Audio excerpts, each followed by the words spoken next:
Guess what? This is Law & Order SVU Season 4, Episode 16. Tortured. We open up and we're in an alleyway with a Nathan Fillion-looking motherfucker with performance anxiety. The sex worker he's with is like, I got a phone call. If you make a noise, I'll cut your balls off. I like her. Hi, sweetie. Okay, mama will be home soon. This trash can John's like, ew, you have a kid? Ugh. And as he's stomping away, he finds a dead body. Jump to Benson and Stabler on the scene getting filled in by the cops. My partner and I were patrolling and then we heard screaming. Oh my gosh, you heard the attack? Nope, the screaming was from the Discovery because that guy is a total lightweight. They go right up to the body. Sexually posed, put on display. Ligature marks around her neck. So Stabler notices some blood on her boot. Ooh, maybe she got a piece of the perp.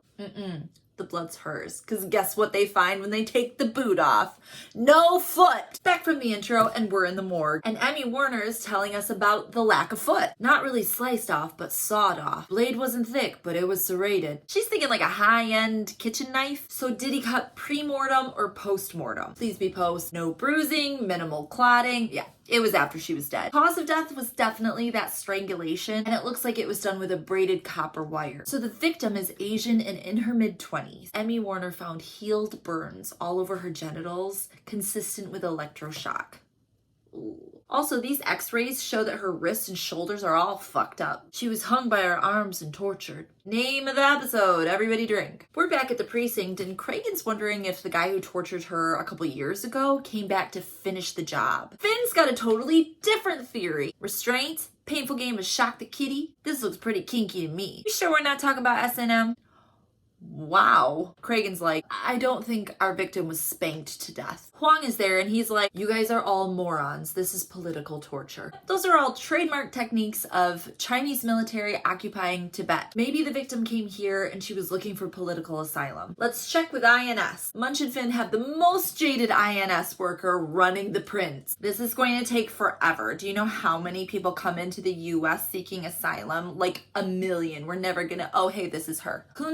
Touchy from Tibet. Huang was right, but this is weird. She's not here on political asylum. She's here on a marriage visa. Husband's name is Preston Bennett. Mr. Bennett, I find it odd that you didn't report her as missing. Well, I figured she was at the center. What center? The one on Bellevue for torture survivors. Husband Preston says that in Tibet, she was rounded up for being at a demonstration. They held her and tortured her for a full month. The center was a godsend. It helped so much that now she volunteers there. When they're leaving, Stabler's like, I'm not buying his shit. If Kathy was out all night and didn't call, I'd be looking for her. Benz is like, and how many nights do you stay out working and not call Kathy? It's different. I'm working. Yeah, idiot. So was Kunsong. So we head over to the center where everybody loved Kunsong. But the director says, that husband, he was a little bit overprotective. Why? Was she in danger? She had been kind of getting more activist lately. The director tells us to go find Dechen Kiyatsu. She's a fellow torture survivor and she took Kunsong to her first protest last week. Munch and Vid head down to a protest and there they find Dechen. She's amazing, super fierce. She makes me want to grow out my armpit hair. Dechen tells them that last week at the protest, nobody got arrested. The only person that did get dragged out of there was Kunsong by her husband. He was yelling, she was crying. You don't say. Bring him in. Okay, douchebag, you guys said you never fought. I was just trying to protect her. They were on their 3rd and final year of marriage probation, and if they screwed this up, she would get sent back to Tibet. And Finn comes in with some interesting information. Turns out the neighbors had called 911 all the time because of screaming in the middle of the night. Yeah, that's because she had fucking nightmares about the torture. Stabler's like, well, somebody shut her up with a wire cord around her neck. Stabler, I'm a Buddhist, for fuck's sake. I can't kill anybody. And because he's not under arrest, he walks out. And he slams open every door on the way. Reverse slamming them. That prick is lying. Okay, so the problem with this guy is that there's not a shred of evidence. He doesn't have an insurance policy, so there's not a financial gain. His alibi checks out. We run the LUDs on his phone and nothing comes up. The only thing that they can come up with is this receipt to a Tibetan restaurant. The owner of the restaurant says, yeah, he knows the couple, but he hasn't seen Preston Bennett in a while. He did see Kunsong there with a different guy last week, and they paid with a hefty tip with Preston's credit card. Is that a motive? But the manager comes out and he says the receipt was signed by Ryan Chambers, who is authorized to sign it. Who the fuck is Ryan Chambers? It's Preston Bennett's business partner. So Benson and Stabler go knock on Ryan Chambers' door. Did Preston know that you were banging his wife? Jumping right in. I doubt it, since I wasn't. Well, you were the last person to see her, so you're gonna have to come with us. Then you hear a different guy's voice say, that won't be necessary. Open the door up all the way, and who is it? It's Preston Bennett. Dun dun dun! So it turns out that Preston and Ryan are a couple, and Preston's marriage to Kunsong is a sham so that she can have a marriage visa. He genuinely loves her as a person, but this whole thing was going on 3 years, and that was putting a lot of strain on their relationship. So Ryan got her own apartment in his name so INS wouldn't find out. Oh my gosh, so now we have a secret apartment, which probably will give us more evidence. Except when they show up, it is stark. No messages on the answering machine, barely any furniture. Well, there's a newspaper of the day, and she circled an ad for a floral shabby chic sofa. Oh my gosh, she was going to buy this sofa. Follow the breadcrumbs. Now Benson and Stabler head to big Italian sofa seller's apartment, and he's like, nah, she never showed up. Are you sure? The restaurant she had dinner at is like 4 blocks from here. Stabler's looking at the sofa here. A black leather sofa? This isn't the sofa. Nah, that one's sold. You don't strike me as a floral shabby chic guy, Mr. Sofa. He said it belonged to his ex. And why did she leave a catch like you? Because she was a whore! Over his shoulder, we see a huge set of knives. Those her knives too? That bitch couldn't boil water. These are mine. Back at the precinct, we're running over all this evidence, which is not much. Circumstantial at best. Boom, we get a phone call. Gotta get to the lab. Head to the lab, and hot lab guy is full of dad jokes. Not DNA, but something's definitely afoot. Those boots were size 9.5, but the victim, Kunsong, had like size 6.5 feet. Benson's like, hang on, these are Jacques Lecour. These are like $700 boots. I know that because I'm a woman. Well, she didn't wear them for walking because our victim was pigeon-toed and the tread is all wrong. Zoom into Stabler's face. These weren't her boots. Ugh, but there's a problem. Those boots, they're a prototype and they don't come out for like another 2 months. Who had access to them early? Gloria Snyder. She's in charge of like fashion shows. And in fact, we find her at a fashion show doing her damn thing as director. So at first she tries to blame the boots being stolen on a model. And they're like, this is a murder investigation. She's like, fuck. Fine, it was me. I stole the boots. She took him to a date that turned out to be the fucking worst date ever. He took me bowling and then somebody stole my boots and I had to walk home in my socks. Put that on Reddit. We head to the bowling alley and the dude running that show is a total douche. He's like if Guy Fieri and Jim Gaffigan had a piglet baby. Stabler even asked like the 20-year-old employee, hey, is this guy a douchebag? He's like, yes, obviously. And he hits on every girl that walks in here. So back at the precinct, we have a big map and we've pinned out all the crimes that are like specifically shoe related. Benson's like, I don't get it. Why would you just steal shoes? Huang's like, this is a fetish. Like a really popular one.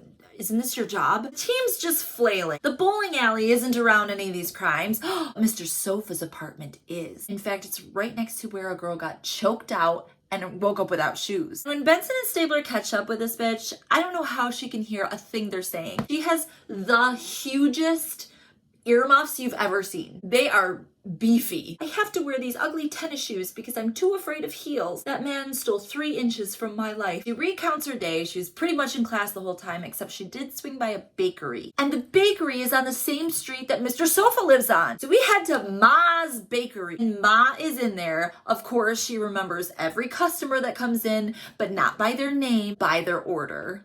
My least favorite trope. Her young son is there and he keeps putting his little booger fingers all over her cookies. Show her the photo lineup. She points right to Polly Sofa. And the son's like, that's Olive and Pumpernickel. That's so fucking stupid. So we're gonna bring Polly Sofa in. And I guess our plan is to tempt him with some 3-inch heels on Benson. The camera is just following her feet as she clumps in. He's yelling over the music. Telling ya I didn't do nothing. Doesn't even notice the heels. This might not be him. He wants to know what he's got to do to prove it's not him, and they're like, dude, let us search your apartment. Fine! So they search his apartment, and guess what they find? Absolutely nothing. Remember that pad of paper that they found in Kun Song's apartment? I don't know if I said that. By the way, they found a pad of paper in Kun Song's apartment. Guy does a little science experiment, and we can see that she wrote down couch 642 East Houston. That's Polly Sofa's address. Wait, no. His number is 624. She inverted the numbers. So who the fuck lives at 642? It's right next to the bakery. Oh, hi detectives. You're just in time for some hot shit out the oven that my kid's probably wiped his hands on. Hey, Ma, who lives at 642 here?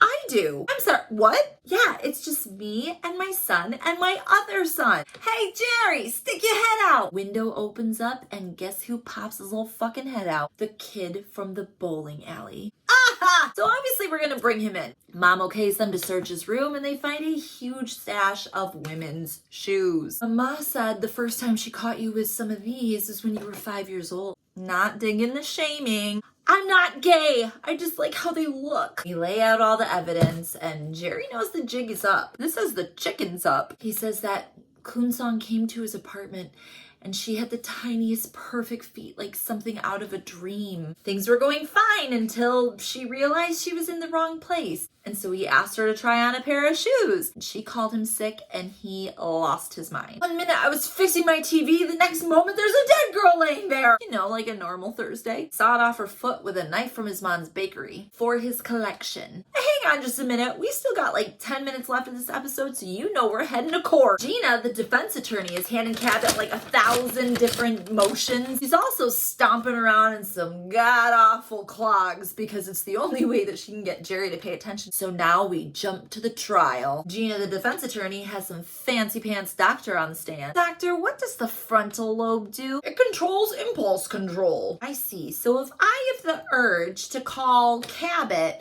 a self-righteous snotty bitch, my frontal lobe will stop me, right? I see what you did, Gina. They look at some brain scans and see that Jerry's got, some big old injury hematoma that's fucking up his whole frontal lobe. Gina is arguing that that's why he killed Kun Song. Now Ma is on the stand and she says they had a robbery not too long ago and Jerry defended her and got hit in the head with a hammer. After that, he started having angry outbursts and swearing. Oh no, not swearing. The man who hurt him should be on trial, not my Jerry. Well, crap. Cabot's getting her ass handed to her. She's debriefing with Cragen and Huang in her chambers. Well, they still haven't caught the guy who robbed the store. And this brain injury is legitimate also. It shouldn't matter though. Kun Song endured every abuse imaginable and she never hurt anyone. But hang on, Huang's still looking at these fucking brain scans over here. He notices there's some structural damage too. Looks like Jerry's been hit in the head repeatedly and not just limited to the frontal lobe. And by the look of some of these lesions, it's happened over a long period of time. It's funny, Ma never mentioned those. Find me the evidence that she's perjured herself. So Munch and Vin are out talking to the ambulance driver that showed up the night of the burglary. Burglary! Munch is dressed up like evil Ratatouille. How bad was Jerry hurt? His pupils weren't responsive and he couldn't answer basic questions. Is ambulance guy cute?